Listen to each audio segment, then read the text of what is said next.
तेरी कीरति गाऊं श्री बांके बिहारी तेरी कीरति गाऊं प्यारे तुझको मनाऊं कीरति गाऊं प्यारे तुझको मनाऊं बांके बिहारी तेरी कीरति गाऊं बांके बिहारी तेरी कीरति गाऊं। मोर मुकुट प्यारे शीस पे सोहे मोर मुकुट प्यारे शीस पे सोहे प्यारी बंसी मेरो मन मोहे प्यारी बंसी मेरो मन मोहे देख छवि बलि हारी जाऊं देख छवि बलि हारी जाऊं श्री बांके बिहारी तेरी कीरति गाऊं। चरणों से निकली है गंगा प्यारी चरणों से निकली है गंगा प्यारी जिसने सारी दुनिया तारी जिसने सारी दुनिया तारी उन चरणों के मैं दर्शन पाऊं उन चरणों के मैं दर्शन पाऊं श्री बांके बिहारी तेरी कीरति गाऊं। नाथ अनाथ के नाथ आप हो नाथ अनाथ के नाथ आप हो सुख दुख जीवन प्यारे साथ आप हो सुख दुख जीवन साथ प्यारे साथ आप हो हरि चरणों में मैं शीस झुकाऊं हरि चरणों में मैं शीस झुकाऊं श्री बांके बिहारी तेरी आरती गाऊं। श्री हरिदास के प्यारे तुम हो श्री हरिदास के प्यारे तुम हो मेरे मोहन जीवन धन हो मेरे मोहन जीवन धन हो देख युगल छवि बलि बलि जाऊं देख युगल छवि बलि बलि जाऊं श्री बांके बिहारी तेरी कीरति गाऊं श्री बांके बिहारी तेरी कीरति गाऊं श्री बांके बिहारी तेरी कीरति गाऊं। हे गिरिधर तेरी कीरति गाऊं श्याम सुंदर तेरी कीरति गाऊं मदन गोपाल तेरी कीरति गाऊं राधा रमण तेरी कीरति गाऊं श्री राधा वल्लभ तेरी कीरति गाऊं श्री बांके बिहारी तेरी कीरति गाऊं। जय श्री कृष्णा। आज के इस गीता प्रवचन सत्र में आप सबका स्वागत है। कल हम जब गीता पर चर्चा कर रहे थे तो भगवान श्री कृष्ण ने अर्जुन को अपना पुरुषोत्तम योग बताया था। जगत, जीव और पुरुषोत्तम भगवान श्री कृष्ण, ये तीन हैं जो हमारे जीवन में बड़ा महत्व रखते हैं। जगत जिसको हमने अपना मान लिया है लेकिन है नहीं, ये शरीर भी इस जगत का ही अंश है और इस शरीर की जो इंद्रियां, मन, बुद्धि, अहंकार हैं, ये भी इसी जगत के अंश हैं। इनसे हमारा वास्तविक कोई संबंध नहीं है। ये जड़ है, हम चेतन हैं। ये परिवर्तनशील हैं और हम कभी न परिवर्तित होने वाले हैं। ये नाशवान हैं और हम अविनाशी हैं। तो ये हमारे जैसे नहीं है। इनसे हमारा कोई संबंध नहीं है। हम जो मान कर बैठे हुए हैं, इसी संबंध ने हमें फंसा दिया है, हमें जन्म मरण के चक्र में बांध दिया है। जीव, आत्मा, देही, शरीरी, इन नामों से जो जाना जाता है वह परमात्मा का ही अंश है, परमात्मा के जैसे गुणों से युक्त है, परमात्मा की परा प्रकृति है। लेकिन उसने जगत के साथ अपना संबंध जोड़ लिया तो वो जगत के जैसा अपने आप को जन्मने मरने वाला समझने लगता है। लेकिन जैसे ही मैं कृष्ण का हूं, कृष्ण मेरे हैं, ये भाव आ जाता है, कृष्ण के ही भजन में व्यक्ति मग्न हो जाता है, भगवान की भक्ति में, भगवान के प्रेम में लग जाता है, तो बस फिर वह जड़ से संबंध छूट जाने पर और परमात्मा से जो नित्य संबंध है उससे जुड़ जाने पर वो भी परमात्मा जैसा ही हो जाता है। उसको भगवत प्राप्ति हो जाती है, उसको भगवत धाम की प्राप्ति हो जाती है। और पुरुषोत्तम नाम से भगवान ने जिन्हें कहा वो परमपिता परमेश्वर भगवान श्री कृष्ण है, जो सभी प्राणियों के हृदय में परमात्मा रूप में विराजते हैं। इस संसार की प्रत्येक वस्तु में, जड़ में, चेतन में, सभी पदार्थों में, कण कण में जो ब्रह्म के रूप में विराजते हैं और जो स्वयं गोलोक धाम वृंदावन में भगवान श्री कृष्ण के रूप में विराजते हैं, वही पुरुषोत्तम हैं, सभी पुरुषों में उत्तम है। वो स्वयं कहते हैं कि मैं क्षर से अतीत हूं, जड़ पदार्थों से बिल्कुल अलग, और अक्षर से उत्तम हूं, जीवों में वही सर्वोत्तम है, जीवों से उत्तम है, और इसलिए भगवान पुरुषोत्तम कहलाते हैं। इस तरह भगवान ने अर्जुन को जगत क्या है, जीव क्या है और पुरुषोत्तम कौन है, ये सब बड़ी स्पष्टता से बताया। भगवान श्री कृष्ण पिछले कई अध्यायों से अर्जुन के अंदर एक पॉजिटिव एनर्जी, सकारात्मक ऊर्जा भर रहे हैं। अर्जुन बीच बीच में जो प्रश्न करते हैं वे भी सकारात्मक प्रश्न रहे हैं और इनके उत्तर भी भगवान ने सकारात्मकता के साथ ही दिए। लेकिन जीवन में हमेशा सुख ही रहे ऐसा तो नहीं होता, जीवन में हमेशा जैसा हम चाहते हैं ऐसा तो नहीं होता, और हमारे जीवन में सभी लोग सकारात्मक नहीं मिलते। कई बार जीवन में नकारात्मक लोग भी होते हैं और ज्यादातर लोगों के जीवन में ऐसे लोगों की संख्या सकारात्मक लोगों की संख्या से ज्यादा होती है। इसलिए वो अपने दुख से कम दुखी और दूसरों के जो वचन हैं, शब्द हैं, उनसे ज्यादा दुखी रहते हैं, क्योंकि निगेटिव एनर्जी चारों तरफ से उनके पास आ रही होती है। और इसलिए अगर उनमें थोड़ी सकारात्मकता भी है, पॉजिटिव एनर्जी भी है, तो वो उसके नीचे दब जाती है। ऐसे लोगों के विषय में भगवान ने अर्जुन को अभी विस्तार से नहीं बताया कि दुर्योधन जैसे, शकुनी जैसे तमाम लोग आएंगे, ये कैसे होंगे, इनका क्या स्वभाव होगा, ये तुमसे अलग कैसे हैं। इन सब बातों को भगवान अब इस अध्याय 16 में बताने जा रहे हैं। भगवान इस अध्याय में दैवी और आसुरी दो तरह की प्रकृतियां बताने जा रहे हैं।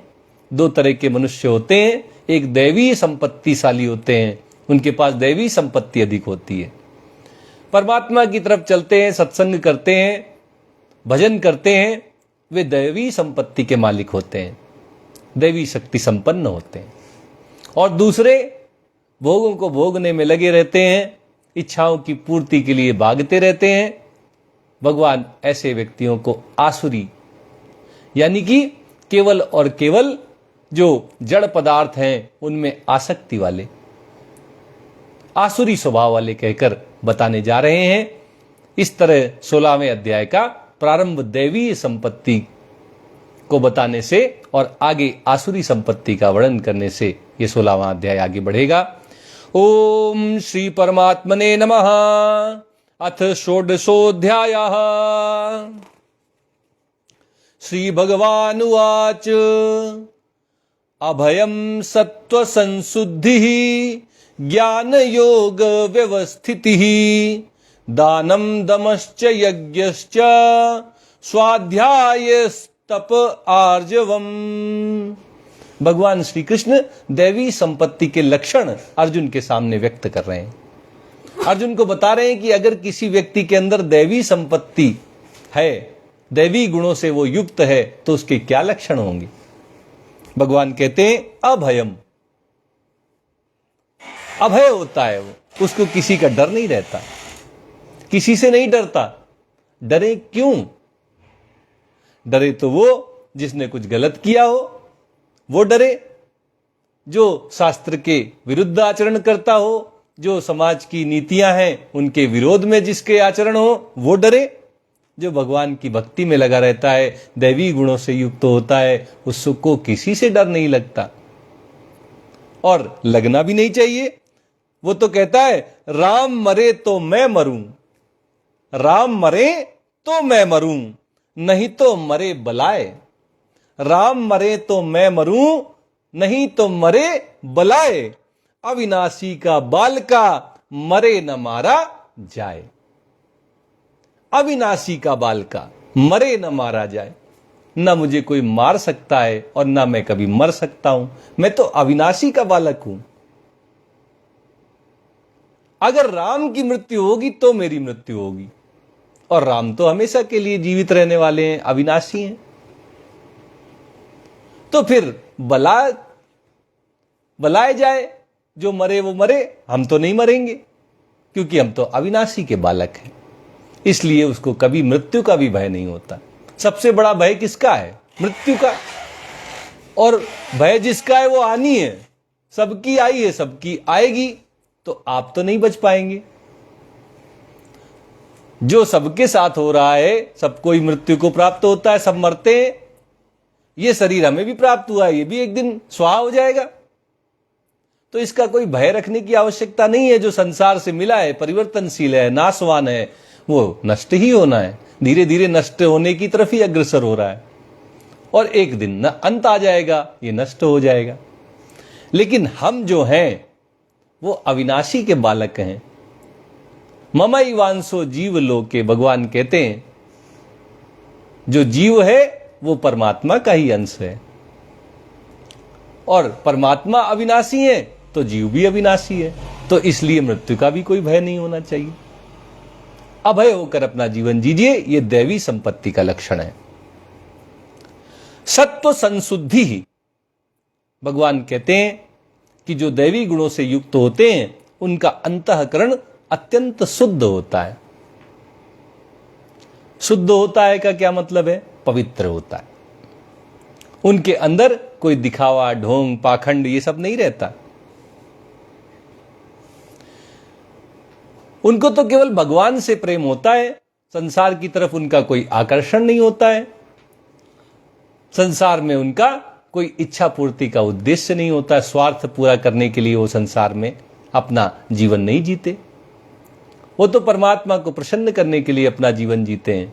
संसार का कैसे भला हो, कैसे संसार की सेवा इस संसार के दिए हुए शरीर से हो, ये उनका भाव रहता है।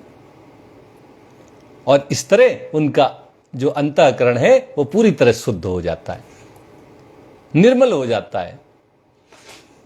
अशुद्ध तो उनका अंतःकरण होता है जिनके मन में अपनी स्वार्थ सिद्धि की भावना हो, दूसरों का अहित करने की भावना हो।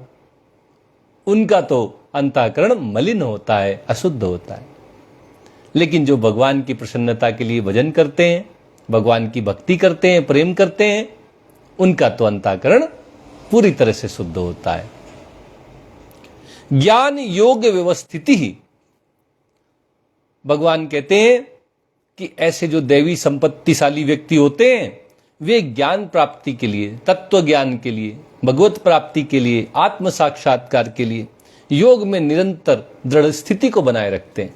समता रूपी योग में स्थित रहते हैं। बाहर के परिवर्तन उन्हें प्रभावित नहीं करते, विचलित नहीं करते। और क्या लक्षण है दैवी संपत्तिशाली व्यक्तियों के? भगवान कहते हैं दानम, वे दान करते हैं, सतोगुण में रहकर दान करते हैं। दान के बदले कुछ चाहते नहीं हैं। अगर उनको दिखाई देता है कि कोई भूखा है तो उसको खाना खिला देते हैं। अगर कोई जरूरतमंद दिखाई देता है तो उसकी जरूरत को वो पूरा करने का प्रयास करते हैं। दान करने वाले व्यक्ति दैवी संपत्ति से युक्त होते हैं। दमश्च, वो दमन करते हैं। किसका दमन करते हैं? दमः जो नाम है वो इंद्रियों का, उनके विषयों के साथ जो संबंध है। इंद्रियां विषयों के प्रति स्वाभाविक रूप से आकर्षित होती हैं। इंद्रियों के इस स्वभाव को जो दबा देते हैं वो दमन, दम कहलाता है। भगवान कहते हैं कि दैवी संपत्तिशाली व्यक्ति अपनी इंद्रियों को अपने वश में रखते हैं। विषयों में उनकी इंद्रियां अपने आप नहीं दौड़ने लगती विषयों के भोगने के लिए, विषय वासनाओं की पूर्ति के लिए उनकी इंद्रियां स्वच्छंद आचरण नहीं करती। इंद्रियों को अपने वश में रखते हैं, मजबूती से उनके ऊपर शासन करते हैं। यज्ञ, भगवान कहते हैं कि वो यज्ञों का अनुष्ठान करते हैं। यज्ञ क्या है? जो भगवान की प्रसन्नता के लिए कर्म किया जाए वो यज्ञ बन जाता है। जो संसार की भलाई के लिए किया जाए वो भी यज्ञ बन जाता है। अपने स्वार्थ सिद्धि के अलावा जो भी कर्म किया जाए वो सब यज्ञ बन जाता है। तो जो वेदों में कर्मकांड भाग में यज्ञ आए हैं वे भी यज्ञ हैं, लेकिन अगर किसी को कुछ दान कर रहे हैं तो वो दान, वस्तु को दान करने रूपी यज्ञ बन गया। अगर व्रत कर रहे हैं तो वो भी एक यज्ञ है। अगर शास्त्रों का अध्ययन कर रहे हैं तो वो भी यज्ञ है। नाम जप कर रहे हैं तो वो भी यज्ञ है। अगर हम दूसरों की सेवा कर रहे हैं तो वो भी यज्ञ है। भगवान कहते हैं कि दूसरों की सेवा करना, भगवान के भजन करना, ऐसे तमाम तरह के जो यज्ञ गीता के माध्यम से भगवान ने हम सबको बताए, उन सब का आचरण करने वाले, उनको अपने जीवन में लाने वाले दैवी संपत्तिशाली होते हैं।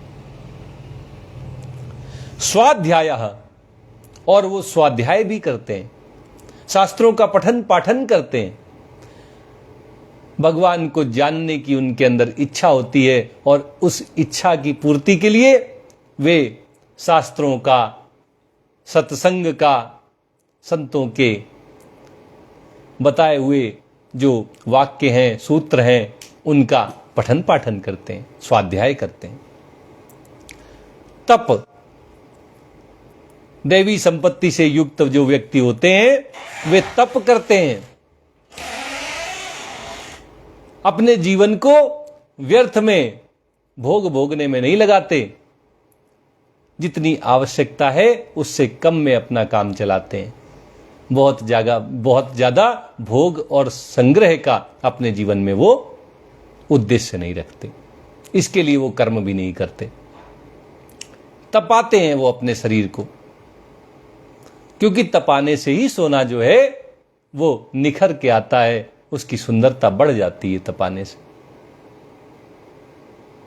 और इसलिए वे व्रत रहते हैं, नियमों का पालन करते हैं। ये सब तपस्या है, इन सब तपस्याओं को करते हैं।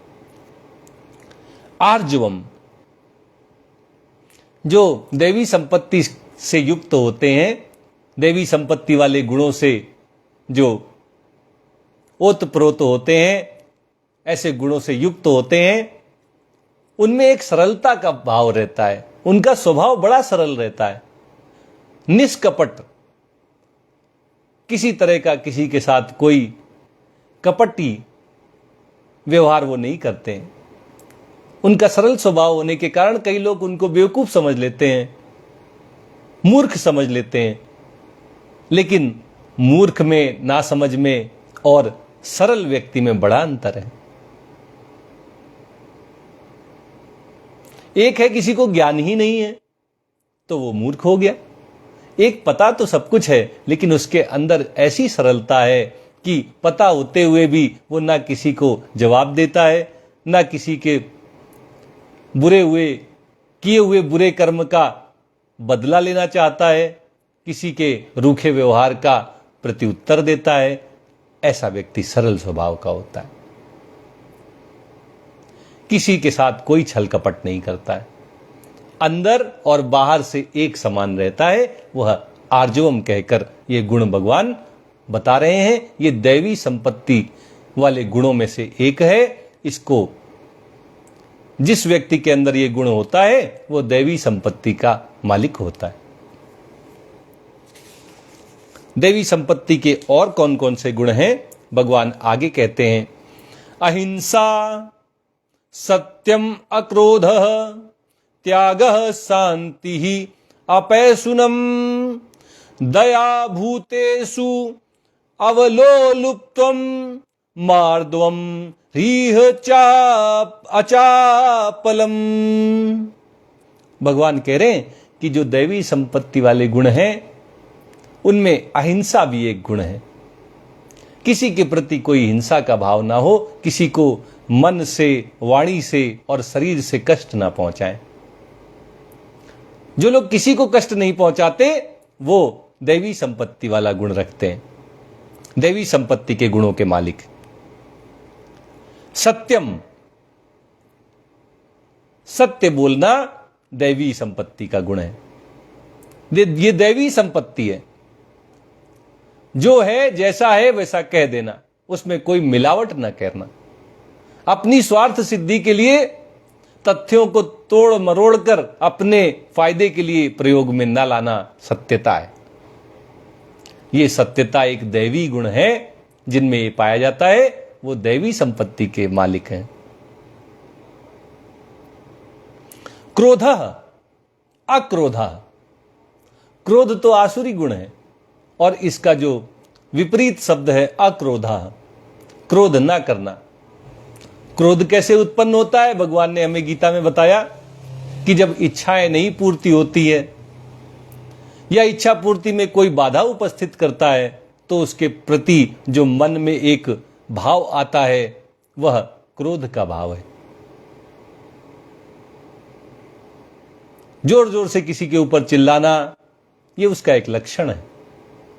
भगवान कहते हैं कि जो सबसे विनम्रता पूर्वक व्यवहार करता है, कभी भी जोश में नहीं आ जाता, अपनी आवाज ऊंची नहीं करता, यह स्वभाव दैवी स्वभाव है। ऐसा गुण जिसमें हो वो दैवी संपत्ति का मालिक। त्याग, दैवी संपत्ति वाला एक गुण त्याग का है। देहाभिमान का त्याग, ये शरीर मेरा है, इस शरीर के प्रति ये जो मेरेपन का भाव है इसका त्याग कर देता है। संसार के भोगों और ऐश्वर्यों में जो आसक्ति होती है उसका भी त्याग कर देता है। ये त्याग करना दैवी संपत्ति है, दैवी गुण है। शांति ही, संसार में जो रचे पचे लोग होते हैं उनके मन में, उनके अंतःकरण में कभी शांति नहीं रहती। वो शांत नहीं बैठ पाते, कुछ ना कुछ उनके मन में इच्छा उत्पन्न होती रहती है और उन इच्छाओं को पूरा करने के लिए वो दौड़ते रहते हैं, भागते रहते हैं। लेकिन जिनका मन शांत हो गया है, जिनके अंतःकरण में केवल परमात्मा का ही भाव रह गया है, संसार की इच्छाएं अब उन्हें प्रभावित नहीं कर रही हैं, विचलित नहीं कर रही हैं, वे शांत स्वभाव वाले दैवी संपत्ति के मालिक हैं, दैवी गुणों से युक्त हैं। अपैशुनम, भगवान कह रहे हैं बहुत सारे लोग होते हैं जो चुगली करने में बड़ा उनको मजा आता है। चुगली ना करना, किसी दूसरे से किसी दूसरे की बुराई बताना चुगली कहलाता है। ये चुगली न करने का जो गुण है ये दैवी गुण है कि हम किसी दूसरे से किसी तीसरे आदमी की बात ही ना करें, उसकी बुराई तो दूर। आप किसी से मिले तो अपनी बात करें या उसकी बात करें, किसी और की बुराई तो कभी ना करें, क्योंकि ऐसा अगर आप अपने जीवन में ले आएंगे तो आपके अंदर एक दैवी गुण आप स्वयं उत्पन्न कर सकते हैं। किसी की कभी चुगली ना करें। दया, दया भूतेषु, सभी प्राणियों के प्रति दया का भाव रहना यह दैवी गुण है, अलोलुप्तम। कभी कभी किसी दूसरे के पास की कोई चीज हमें बड़ी अच्छी लग जाती है, हम बिल्कुल ललचा जाते हैं उसकी चीज को देख के, और उसकी पाने की इच्छा हमारे मन में आ जाती है। ये ललचाना, ये दूसरे के पास जो है वो मुझे भी मिल जाए, ऐसी जो इच्छा आती है, ये भगवान कहते हैं लोलुप्तम कहलाती है। इसका ना होना अलोलुप्तम हो जाता है, मतलब किसी की चीज देख के न ललचाना, मेरे पास भी हो ऐसा भाव ना आना। ये एक दैवी गुण है, सबके पास नहीं होता। सब तो ललचाने लगते दूसरों की चीज, अच्छी देखते ही उनके मन में इच्छा आती कि हमें भी चाहिए, अब हमको भी पाना है। लेकिन जिनके अंदर ये भावना ना आए, वो अलोलुपता का गुण रखने वाले दैवी संपत्ति के मालिक होते हैं। मार्दवम, भगवान कहते हैं कि कठोरता का भाव ना होना, अंतःकरण में कोमलता होना, ये एक दैवी गुण है। कोमल चित्त का होना, भगवान के विषय में कहा जाता है कि भगवान का हृदय बड़ा कोमल है, तुरंत पिघल जाता है। ऐसे स्वभाव वाले व्यक्ति भी दैवी गुण से युक्त होते हैं। रीह,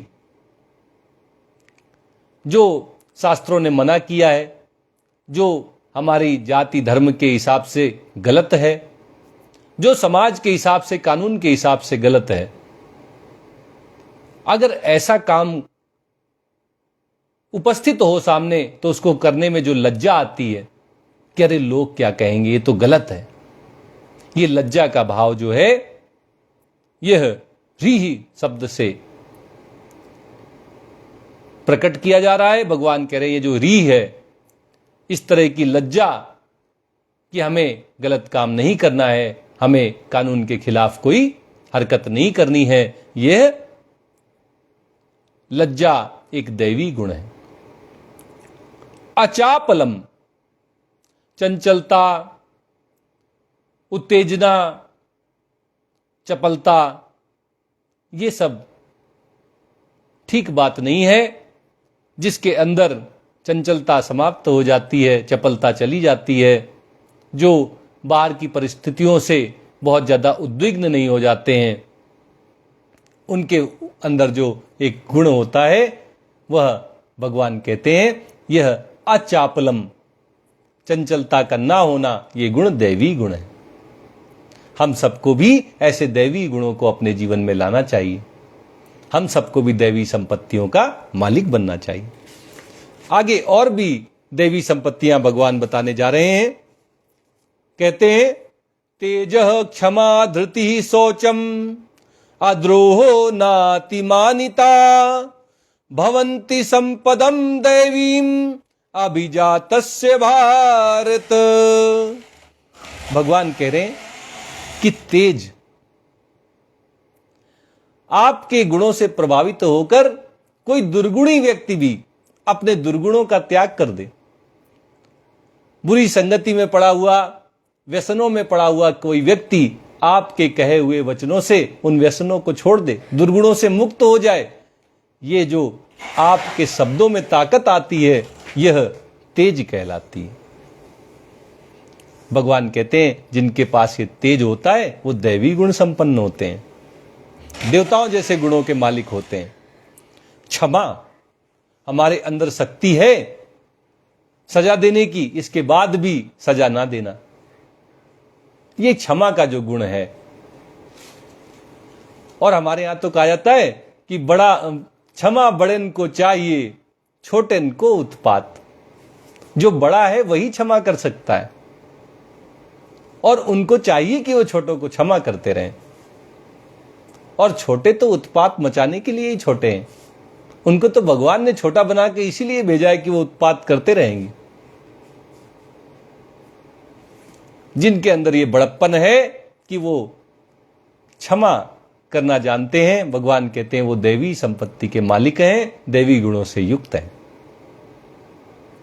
धृति ही, पेशेंस, धैर्य, धीरज, ये बहुत बड़ा गुण है। अगर ये एक गुण किसी के जीवन में आ जाए तो बाकी के सारे दुर्गुण जो हैं वो अपने आप दूर हो सकते हैं।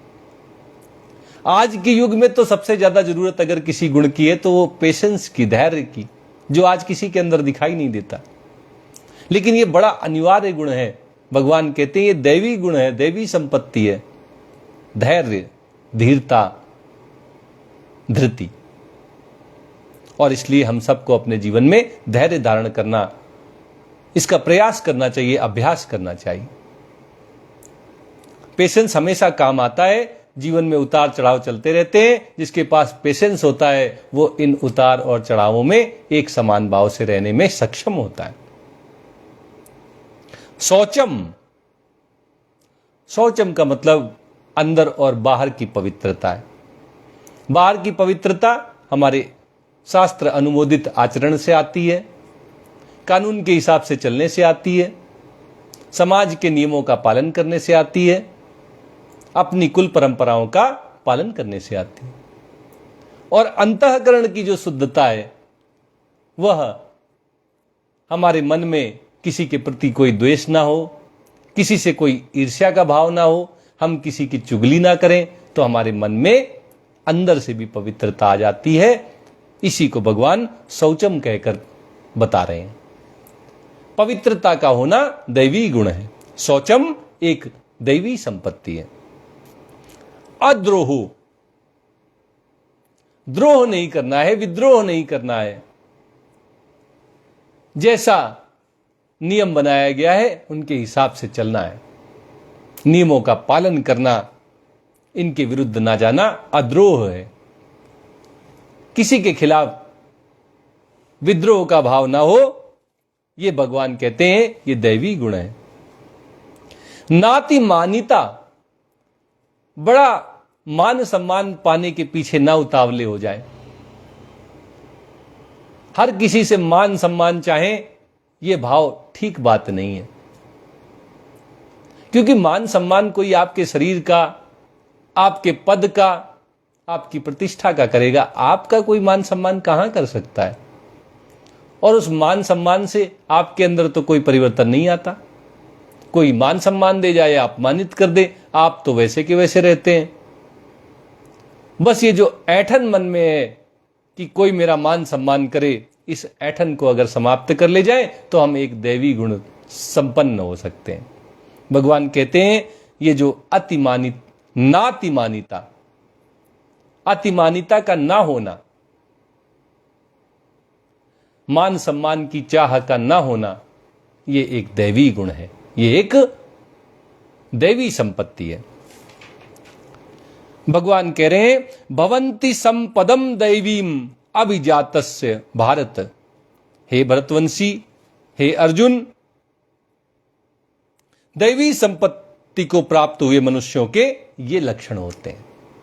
भगवान ने ये जो 16वें अध्याय के प्रथम 3 श्लोक कहे, यह दैवी संपत्तिशाली जो व्यक्ति होते हैं, दैवी गुणों से युक्त जो मनुष्य होते हैं, उनमें क्या लक्षण होते हैं, कैसे आप पहचानेंगे कि इसके अंदर दैवी संपत्ति है, ये दैवी गुणों से युक्त है। इन लक्षणों के द्वारा आप पहचान सकते हैं।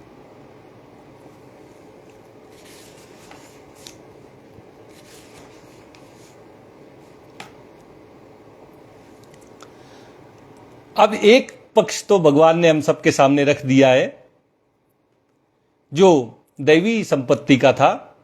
अब इसके विरुद्ध, इसके अपोजिट, इसके खिलाफ दूसरा पक्ष जो है वो है आसुरी प्रवृत्तियों का, आसुरी संपत्ति का। भगवान कहते हैं दंभो दर्पो अभिमानश्च क्रोधा पारुष्यमेव च अज्ञानम चाभिजातस्य पार्थ संपदमासुरीम। भगवान कहते अर्जुन को, पार्थ, हे प्रथानंदन, हे पार्थ, हे अर्जुन, जो आसुरी संपत्ति से युक्त, आसुरी संपत्ति को प्राप्त हुए मनुष्य होते हैं, उनके लक्षण क्या हैं वो भगवान बता रहे हैं। दंभो, उनके अंदर दंभ होता है, पाखंड होता है। जैसे हैं वैसे अपने आप को नहीं दिखाते। जिससे मान सम्मान मिल जाए, जिससे बड़ाई हो, वो बन के दिखाना चाहते हैं। मतलब उनके दो मुंह होते हैं या बहुमुखी होते हैं। बड़े मुंह वाले होते हैं, जहां जैसा बन जाए काम वहां वैसा मुंह लेकर पहुंच जाते हैं। जहां मान सम्मान मिलना हो वहां मान सम्मान वाले व्यक्ति के रूप में पहुंच जाते हैं। जहां यश कीर्ति मिलनी हो वहां यश कीर्ति वाले गुणों को दिखाने लगते हैं, दिखावा करते हैं, दंभी होते हैं। वे आसुरी संपत्ति के मालिक। दर्पो, दर्पह कहकर जिसे कहते हैं वो घमंड को भगवान कहते हैं। आसुरी संपत्ति वाले व्यक्ति जो होते हैं वो बड़े घमंडी होते हैं। अपने अंदर उनको सबसे दुनिया का अच्छा इंसान दिखाई देता है, सबसे बड़ा इंसान दिखाई देता है। अपने गुणों पर उनको घमंड हो जाता है। वे अपने आप को सर्वोपरि मानने लगते हैं, भगवान को भी अपने से नीचा मानने लगते हैं। ऐसे घमंडी लोगों के लिए भगवान कहते हैं कि ये जो दर्प का गुण है, घमंड का गुण है, यह आसुरी संपत्ति है, यह आसुरी गुणों में से एक है। अभिमान, भगवान कहते हैं कि जो अभिमान है, अभिमान, बड़ा मान सम्मान अपने आप में अपने आप का करके घूमना, बड़प्पन का जो भाव लेकर आदमी घूमता है, उसको भगवान कहते हैं कि यह भी आसुरी संपत्ति है। क्रोधः, आसुरी संपत्ति वाला, आसुरी गुणों वाला व्यक्ति क्रोध बहुत करता है, क्योंकि कुछ ना कुछ इच्छाएं उसके मन में हमेशा रहती हैं, उनको पूरा करने का प्रयास करता है। कोई उसमें विघ्न डाल दे, बाधा उपस्थित कर दे, तो बस क्रोध आ जाता है उसको तुरंत। इच्छाओं का पूरा ना होना क्रोध का मूल कारण है, और इच्छाएं जिसमें होती हैं वो आसुरी, और जिसको क्रोध आए भगवान कहते हैं वो भी आसुरी गुणों से युक्त होता है। पारुष्यम, कठोरता, कोमलता दैवी गुण है, उसका अपोजिट जो कठोरता है, हृदय की कठोरता। किसी को देखकर अगर हृदय ना पिघले तो हृदय की कठोरता हो गई। अगर वाणी से किसी को कष्ट पहुंचे तो वाणी की कठोरता हो गई। और अगर शरीर में एक अकड़न है, बड़ा अकड़ के चल रहे हैं, तो वो शरीर की कठोरता हो गई। इस तरह की कठोरता ये आसुरी गुण है। अज्ञानम, अज्ञान जो है वह अंधकार के समान नए नए भ्रम उत्पन्न करता है। ज्ञान का अभाव अज्ञान कहलाता है। अगर किसी का मोह के कारण ज्ञान ढक जाए तो वो भी अज्ञानी कहलाता है। जो मोह में फंसा हुआ है, संसार को अपना मान रहा है, इस शरीर को अपना मान रहा है, वह अज्ञानी है। भगवान कहते हैं अज्ञान जो है वो आसुरी संपत्ति है। इन सब आसुरी जो भी इन लक्षणों से युक्त व्यक्ति होते हैं, जिनमें ये गुण पाए जाते हैं, वो सब आसुरी स्वभाव के हैं, आसुरी संपत्ति के मालिक। भगवान ने पिछले 3 श्लोकों में 1 से 3 श्लोक तक दैवी संपत्ति के गुण बताए थे, और इस चौथे श्लोक में आसुरी संपत्ति के गुण बता दिए। अब दैवी और आसुरी संपत्तियों के विषय में बताने के बाद भगवान इनका उपसंहार करते हैं। दैवी संपदि विमोक्षाय निबंधाया सुरीमता मासुच संपदम दैवीम अभिजातोसी पांडव। भगवान कहते हैं दैवी संपत्ति विमोक्षाय, जो दैवी संपत्ति है ये मुक्ति प्रदान करती है। अगर कोई दैवी गुणों से युक्त है, वो संसार से संबंध विच्छेद करके परमात्मा के साथ संबंध जोड़कर वो मुक्त हो जाता है। 84 लाख योनियों के चक्र से वो मुक्त होकर बाहर निकल जाता है। फिर उसका जन्म नहीं होता, उसकी मृत्यु नहीं होती, उसको भगवत प्राप्ति हो जाती है। मुक्ति दिलाने का साधन जो है, मोक्ष देने का जो साधन है, वो दैवी गुणों के रास्ते से आता है। इसलिए जो भगवान ने पहले से और तीसरे श्लोक तक जो लक्षण बताए, दैवी गुण, दैवी संपत्तियां, उनको अगर अपने जीवन में ले आए तो मोक्ष पक्का है, मुक्ति होनी ही है। और इसके अपोजिट निबंधाय आसुरी मता, भगवान कहते हैं कि मेरा मत है, भगवान का कहना है, भगवान का मानना है कि जो आसुरी गुण हैं, आसुरी संपत्तियां हैं, वो निबंधाय, वो बंधन के लिए हैं, वो संसार में बांधने वाली हैं, वे 84 लाख योनियों के चक्र में घुमाने वाली हैं। तो आपके पास पूरी स्वतंत्रता है कि आप कौन सी संपत्ति चुनते हैं। जैसे एक दुकान में आपको भेज दिया जाए और आपसे कह दिया जाए कि चुन लो जो आप चाहते हैं, ऐसी स्वतंत्रता भगवान ने हर किसी व्यक्ति को दी है। जिन गुणों को चाहो अपने जीवन में लागू कर लो, ले आओ। हम जिन गुणों को अपने जीवन में लाते हैं उसी के हिसाब से हमारी गति होती है, क्योंकि वैसी ही हमारी मति होती है। अगर कोई दैवी गुणों को अपने जीवन में लाता है तो उसकी बुद्धि सद्बुद्धि में बदल जाती है, उसकी मति भी बढ़िया और उसकी गति भी बढ़िया। और कोई आसुरी गुणों को अपने जीवन में लाता है तो उसकी मति भी मारी जाती है और वो तो बार बार जन्मता है, बार बार मरता रहता है, पुनरपि जननम और पुनरपि मरणम में फंसा रहता है। अब भगवान कहते हैं कि कहीं ऐसा ना हो कि अर्जुन को मैंने बता दिया कि आसुरी गुण और दैवी गुण, और ये पहले से शोक मग्न है, विषादग्रस्त है, और ये सब सुन के पागल हो जाए, फिर से विषाद की स्थिति में चला जाए। अभी तो प्रश्न पूछ रहा है सकारात्मकता के, इसका मतलब कहीं ना कहीं अब इसके अंदर विषाद जो है वो समाप्ति की ओर है, अब ये डिप्रेशन से बाहर आने वाला है।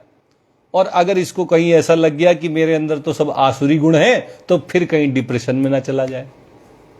इसलिए भगवान बिल्कुल सही शब्दों में उससे कहते हैं, मां शुचः, तुम शोक मत करो, चिंता मत करो, ये शोक और चिंता का त्याग कर दो। क्यों?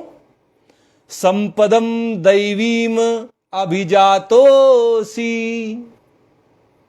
हे पांडव, हे पांडुनंदन, हे अर्जुन, तुम दैवी संपत्ति से युक्त हो, दैवी संपत्ति को, दैवी गुणों को प्राप्त हुए हो, ये सब तुम्हारे पास गुण हैं, इसलिए तुम शोक मत करो, चिंता मत करो। और इस तरह भगवान अर्जुन को बचा लेते हैं एक बार, फिर से कहीं उसके मन में कोई डिप्रेशन आ जाए,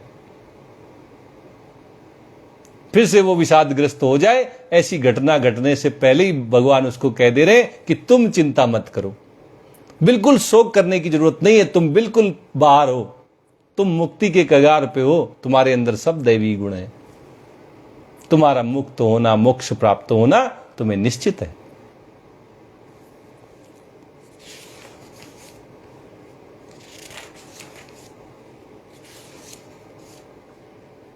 और वैसे भी अगर कोई भगवान के सामने हो, भगवान का भक्त हो, तो उसको तो फिर कोई पाप होता ही नहीं, बचता ही नहीं उसके पास कोई पाप। भगवान उसके सब पाप खुद ही मिटा देते हैं। अर्जुन तो स्वयं भगवान श्री कृष्ण के सामने हैं, तो फिर वो कैसे उनके पास पाप ठहर सकते हैं? कैसे वो मोक्ष से वंचित रह सकते हैं? कैसे वो आसुरी गुणों से युक्त बचे रह सकते हैं? जैसे ही भगवान सामने आते हैं तो आसुरी गुण तो समाप्त हो जाते हैं, और अपने भक्त में तो वो सब गुण स्वयं नष्ट कर देते हैं। भगवान जो तुलसीदास महाराज हैं, वो रामचरितमानस में कहते हैं, सन्मुख होई जीव मोहि जबहि, जन्म कोटि अघनासहि तबहि। जैसे ही कोई व्यक्ति भगवान के सम्मुख हो जाता है, संसार से मुंह फेर के भगवान के भजन में, भगवान की भक्ति में, भगवान के प्रेम में मग्न हो जाता है, तो बस जन्म कोटि अघनासहि तबहि, उसके करोड़ों करोड़ों जन्मों के जो पाप हैं वे सारे के सारे नष्ट हो जाते, केवल भगवान के सम्मुख हो जाने से, भगवान के भजन में लग जाने से। तो अर्जुन तो भगवान के बड़े भक्त हैं, उनके अंदर तो ये सब पाप, ये आसुरी गुण बच ही नहीं सकते।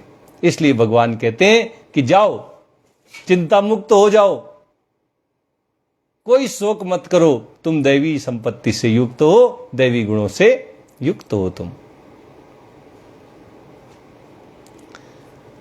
अब प्रश्न ये उठता है कि कहीं ऐसा तो नहीं कि दैवी संपत्ति वाले गुण रखने वाले मनुष्य कहीं दूसरे हों और आसुरी संपत्ति वाले गुण रखने वाले व्यक्ति मनुष्य कहीं दूसरे हों।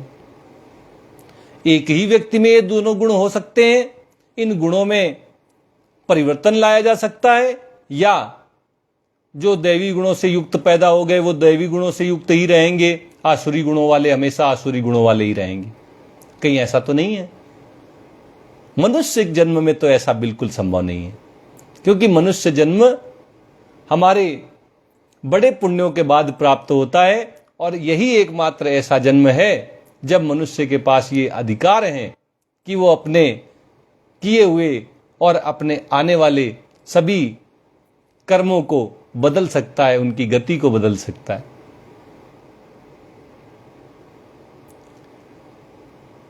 वो अपने प्रारब्ध में भी परिवर्तन कर सकता है और अपने जो भविष्य के उसके आने वाले जन्म हैं उनमें भी परिवर्तन कर सकता है।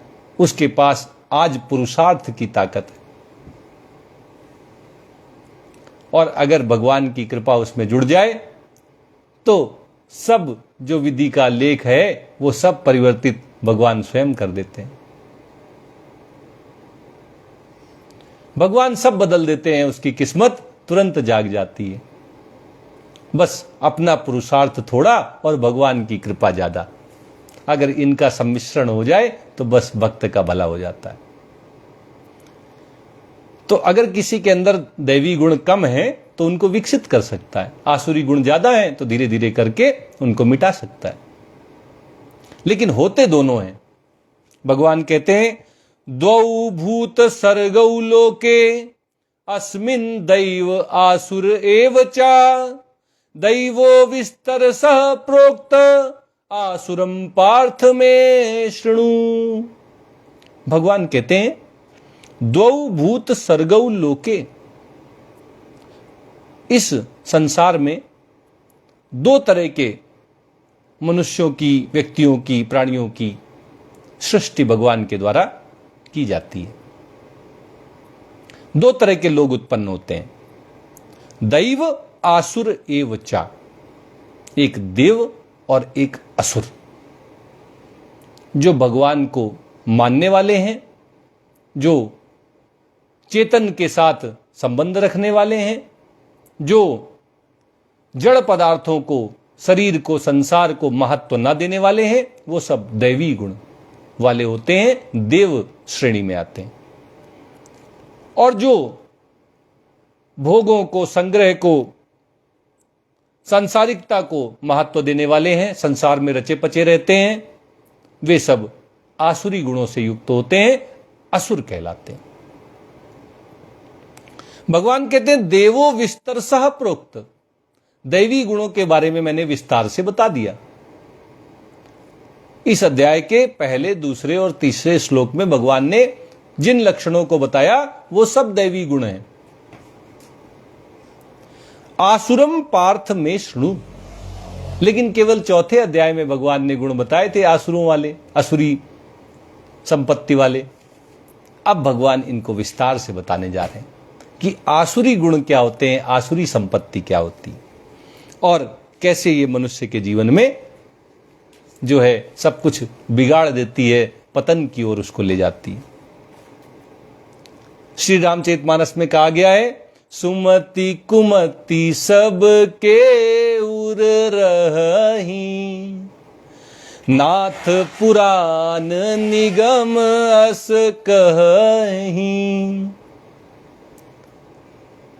सुमति और कुमति ये सबके हृदय में रहती हैं, तो दैवी गुण और आसुरी गुण ये सबके अंदर होते हैं, ऐसा भगवान ने कहा है। और इनमें मनुष्य को स्वतंत्रता दी है कि वो किन का चुनाव करता है, अपने जीवन में किन को महत्व देता है, किन को बढ़ावा देता है। जो जिसको महत्व देता है, जिसको बढ़ावा देता है, उसमें वो गुण दिखाई देने लगते हैं, उन्हीं गुणों का वो मालिक बन जाता है।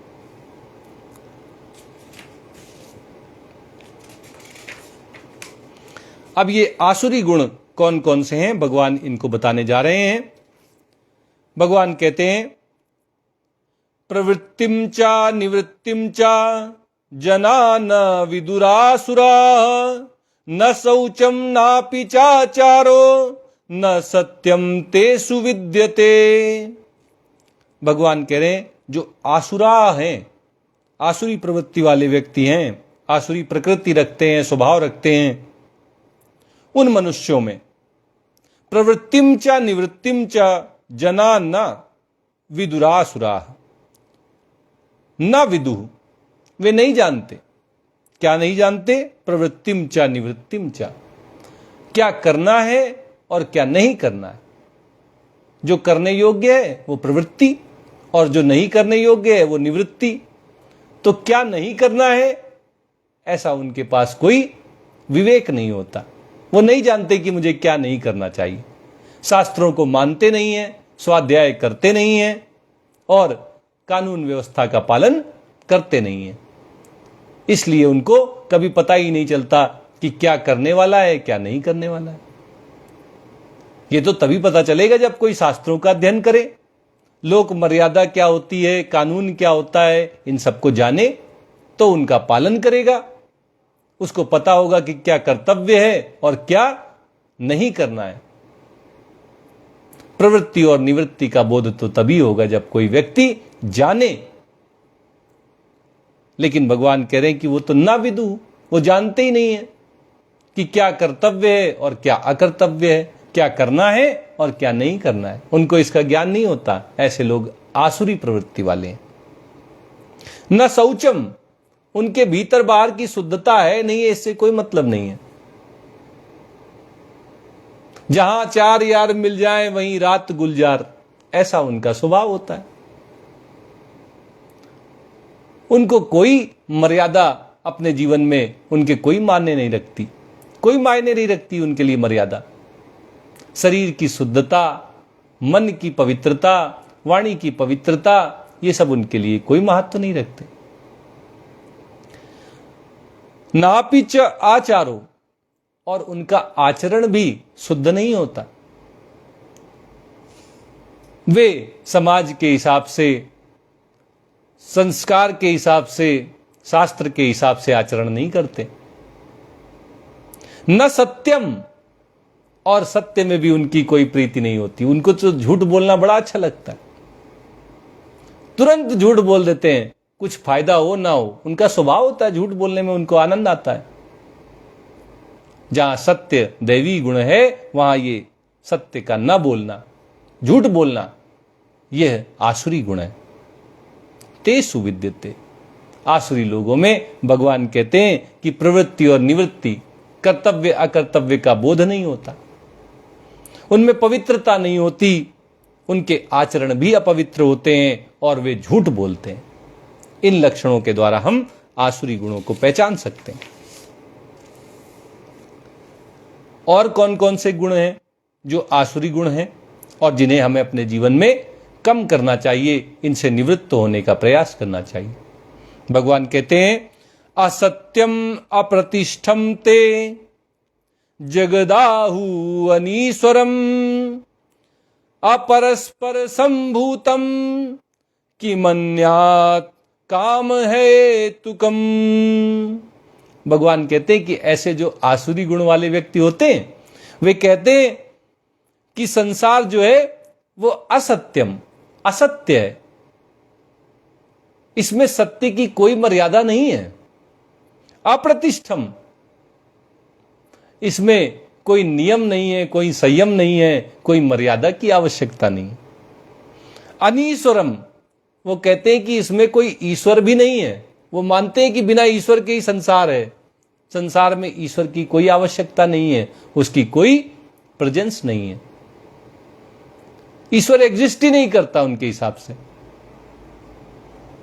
ईश्वर नहीं है, ये उनका मत होता है। अपरस्परम संभूतम, भगवान कह रहे कि अपने आप जीव जो संसार है चल रहा है, इसको चलाने वाला ईश्वर नहीं है। संभूतम, उनको लगता है कि केवल जो स्त्री पुरुष हैं इनके मिलन से ही सब पैदा हो रहे हैं, ऐसे ही जो सृष्टि है वो आगे बढ़ रही है। इसको कोई मर्यादित करने वाला नहीं है, इसका कोई नियंता नहीं है, इसका कोई मालिक नहीं है, कोई ईश्वर नहीं है। कि मन्यत काम है तुकम, वो सोचते हैं कि काम ही इसका कारण है। संसार केवल और केवल शरीरों के मिलन से ही आगे बढ़ रहा है, इसके सिवाय और अन्य क्या कारण हो सकता है। वो कहते हैं कि मन्यत, और क्या इसका संसार का हेतु है, कारण क्या है संसार का। संसार तो ऐसे ही चल रहा है, स्त्री पुरुषों के मिलन से ही संसार आगे बढ़ रहा है। बस वो यही चाहते हैं कि जो शारीरिक सुख हैं उनको वो भोगते रहें, और शारीरिक सुखों के लिए ही जन्म हो रहा है और सांसारिक सुखों के द्वारा ही जीवन आगे बढ़ रहा है, यही उनका मानना होता है। इसके अलावा उनके अंदर कोई और दूसरी भावना नहीं आती। यही मानकर वो अपना जीवन जीते रहते हैं। ये सारे के सारे जो लक्षण बताए जा रहे हैं, ये आसुरी व्यक्तियों के लक्षण हैं, आसुरी स्वभाव वालों के लक्षण हैं। एताम दृष्टिम अवष्टभ्य नष्टात्मानो अल्प बुद्धया, भगवान कहते हैं एताम दृष्टिम अवष्टभ्य नष्टात्मानोल्प बुद्धया प्रभवन्त्युग्र कर्माणः क्षयाय जगतो हिताः। भगवान कह रहे हैं कि ऐसा जो नास्तिक दृष्टिकोण रखने वाले हैं कि भगवान है ही नहीं, केवल काम के द्वारा ये संसार जो है वो चल रहा है, यही इसका हेतु है, और केवल शारीरिक सुख ही जीवन का आधार है। ऐसे नास्तिक विचारों वाले जो व्यक्ति होते हैं, ऐसे नास्तिक दृष्टिकोण वाले जो व्यक्ति होते हैं, इसका आश्रय लेने वाले नष्टात्मानो अल्प बुद्धया, वे मंद बुद्धि लोग जिनकी बुद्धि ठीक ठीक काम नहीं करती है, वे नष्टनात्मानो, वे अपने आप को स्वयं नष्ट कर लेते हैं, अपना पतन कर लेते हैं। वे अपने स्वरूप में कभी स्थित नहीं हो पाते, क्योंकि उनका आत्मा पे विश्वास ही नहीं होता, ईश्वर पे विश्वास ही नहीं होता। वे तो बस संसार को मानते हैं, और उसको भी मानते कि असत्यम, इसमें कोई सत्यता नहीं है, कोई स्थिरता भी नहीं मानते, अप्रतिष्ठितम, कोई मर्यादा नहीं मानते, और इसलिए उनका पतन हो जाता है। प्रभवन्त्युग्र कर्माणः, वे तो उग्र कर्मों में लगे रहते हैं, उग्र कर्मों को करने वाले होते हैं। तोड़ फोड़, लूटपाट, हिंसा, मारकाट, इन्हीं सब कर्मों में वो लगे रहते हैं। क्षयाय जगतो अहिताः, भगवान कहते हैं कि ऐसे जो आसुरी गुण वाले व्यक्ति होते हैं, क्षयाय जगतो, वे इस जगत को नष्ट करने के लिए, जगत का नाश करने के लिए ही प्रभवंती, उत्पन्न होते हैं। उनका जन्म जो है वो केवल और केवल अहित करने के लिए, जगतो अहिता, सबका अहित करने के लिए, और क्षयाय जगतो, और जगत का नाश करने के लिए वो इस धरा पर आते हैं। ऐसे आसुरी गुण वाले व्यक्तियों के द्वारा केवल और केवल एक ही काम होता है, सबका विनाश और सबका अहित। किसी का भला तो वो कर नहीं सकते, सबका काम बिगाड़ते रहते हैं। अब जब ऐसे व्यक्ति अपनी कामनाओं की पूर्ति में लगते हैं, तो वहां पे भी उनके अंदर बड़े दुर्गुण दिखाई देते हैं। ये सब आसुरी गुण हैं। भगवान कहते हैं काममाश्रित्य दुष्पूरम दंभ मान मदान्विताः मोहाद गृहीत्वा सत ग्राहन प्रवर्तन्ते शुचिव्रताः। भगवान कह रहे कामम आश्रित्य दुष्पूरम, जो कभी नहीं पूरी होती, दुष्पूरम, उन कामनाओं का आश्रय ले लेते हैं। वो अपनी इच्छाओं की पूर्ति में लग जाते हैं जो कभी पूरी नहीं होनी है, और इसलिए वो भटकते रहते हैं, भागते रहते हैं, दौड़ लगाते रहते हैं अपनी उन कभी न पूरी होने वाली इच्छाओं की पूर्ति के लिए।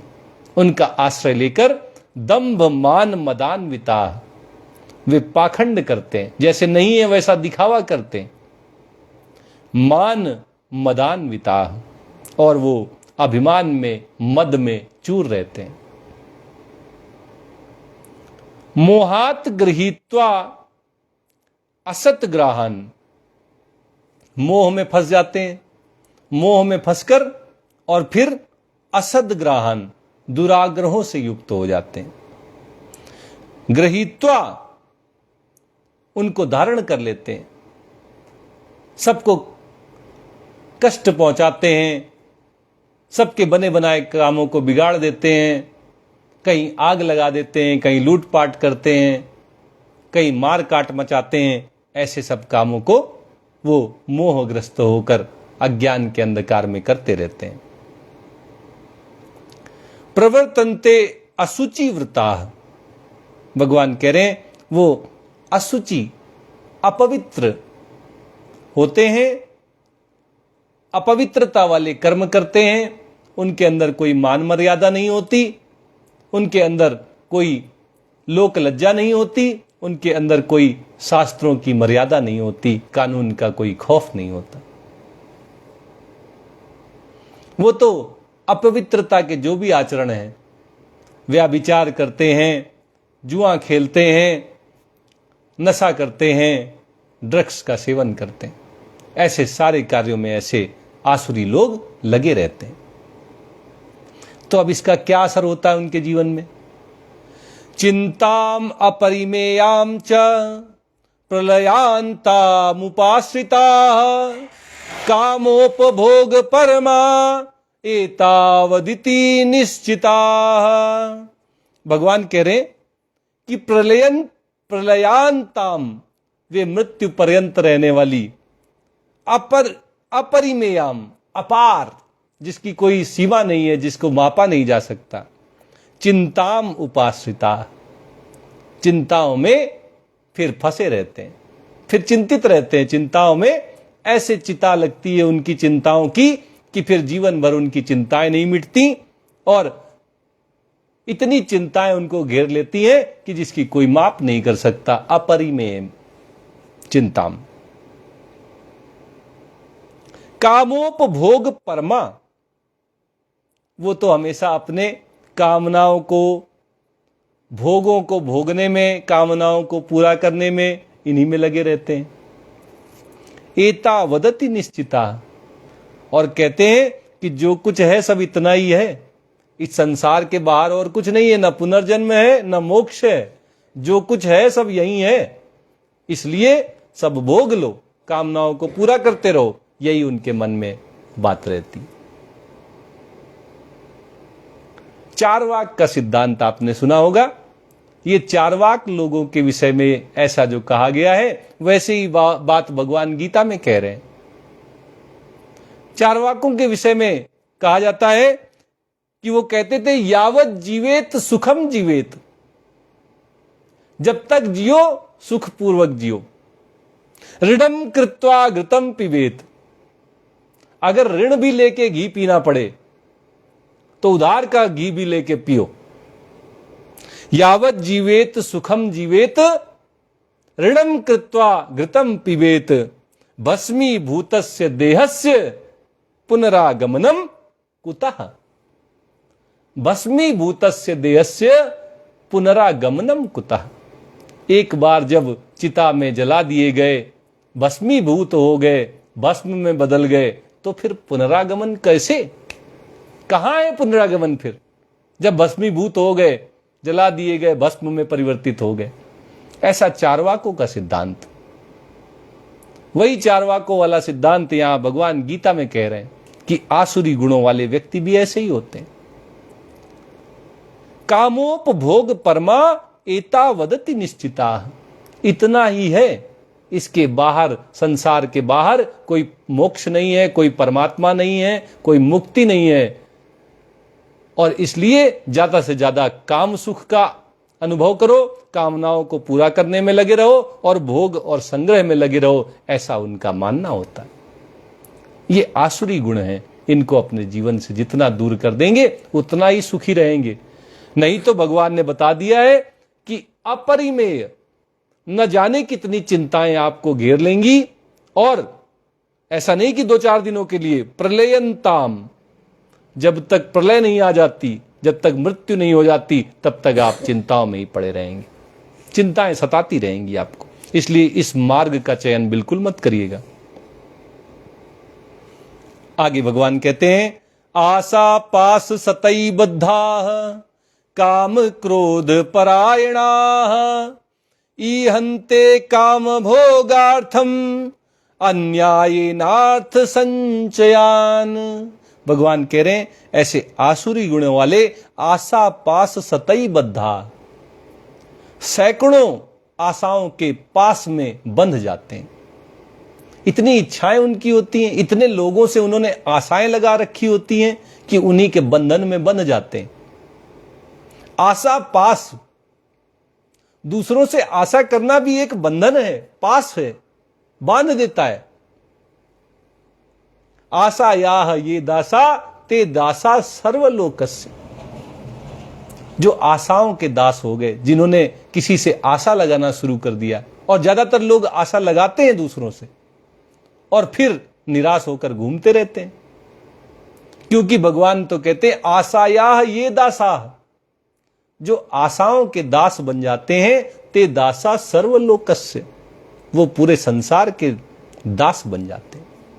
आशायाम ये दासी, आशा ये शाम दासी, लेकिन जिनकी आशा ही दासी बन जाए, मतलब किसी से कोई आशा ही ना रही,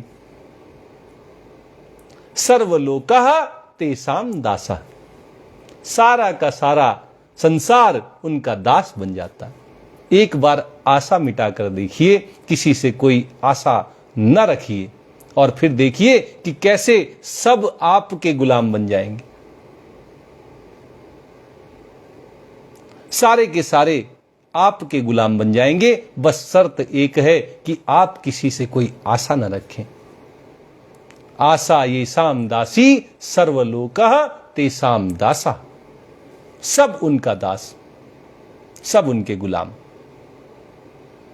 लेकिन जो आसुरी संपत्ति वाले होते हैं, वो तो गुलाम बनने के लिए जीवन में आते हैं। धरा पर वो गुलामी की जंजीरों में बंधे रहते हैं, क्योंकि आशा पास सतई बद्धा, 1-2 आशा नहीं, वो तो जिस किसी से देखो आशा ही लगाए रहते हैं। और जिसने सैकड़ों आशाएं पाल रखी हों, आप तो जानते ही हैं, उसको फिर कोई बचा नहीं सकता। काम क्रोध परायणा, वो कामी होते हैं और क्रोधी होते हैं, इन्हीं के वश में रहते हैं, इन्हीं को अपना पति समझते हैं, इन्हीं के दास बनकर रहते हैं। आशाओं के भी दास रहते हैं और काम और क्रोध के दास रहते हैं। इच्छाएं तो खूब होती हैं, सैकड़ों आशाएं हैं, इच्छाएं हैं, तो अब पूरी हो गई तो काम, और अगर पूरी होने में कोई बाधा आ जाए तो क्रोध। इन्हीं को वो अपने जीवन में आने जाने देते हैं, इन्हीं के पीछे पड़े रहते हैं। ईहन्ते काम भोगार्थम अन्यायेनार्थ संचयान। भगवान कह रहे हैं कि ऐसे जो आसुरी गुणों वाले व्यक्ति होते हैं, वो अन्याय पूर्वक धन संचय करने की चेष्टा करते रहते हैं। अगर उनको धन मिल जाए, भले ही अन्याय पूर्वक तरीके से मिले, तो भी इसमें उनको कोई बुरा नहीं लगता। अगर किसी का कुछ काम बिगाड़ के भी उनका भला हो, तो उनको स्वीकार्य होता है। ये सारे गुण आसुरी गुण हैं, इनको अपने जीवन में बिल्कुल जगह मत दीजिए। अगर ये जरा सा भी दिखाई दे, तो वहीं से दूर से इनके हाथ जोड़ लीजिए कि हम नहीं चाहिए, आप ऐसी संपत्ति नहीं चाहिए जो अन्यायपूर्ण तरीके से आए, वो धन नहीं चाहिए जो किसी का कुछ बिगाड़ के प्राप्त हो। इससे अच्छा तो भगवान के भजन में ही सुख है। अगर आप भी अपने जीवन में इन गुणों को, इन दुर्गुणों को दूर हटाएंगे, तो निश्चित रूप से आपका कल्याण होगा। आज गीता का प्रवचन यहीं तक। आइए भगवान का एक भजन करते हैं।